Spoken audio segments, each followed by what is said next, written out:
The contract is short and to the point, just 3 pages. It's between BP and marine scientists and researchers along the Gulf, hired for their expert witness services.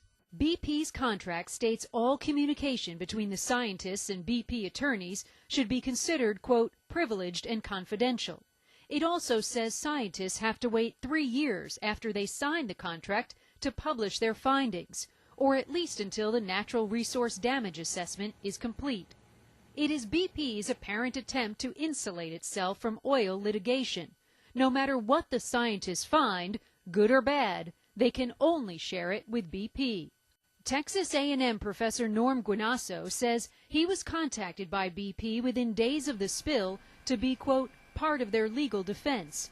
Professor Guinasso has been studying oil seeping into the Gulf for 30 years, but refused to agree to BP's restrictions since they would prohibit him from publishing his research. They told me that I couldn't work for anybody else, that I could not speak out publicly about the oil spill.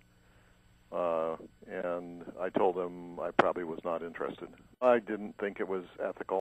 It seems BP is shopping for experts all along the Gulf Coast. Besides Texas A&M, the University of Southern Mississippi told us BP reached out to hire some of their scientists. They all declined.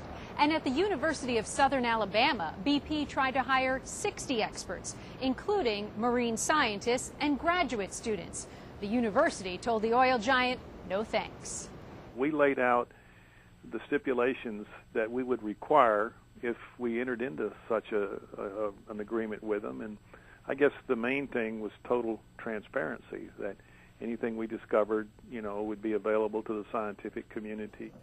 Total transparency, not one of BP's strong suits since the oil began leaking 91 days ago.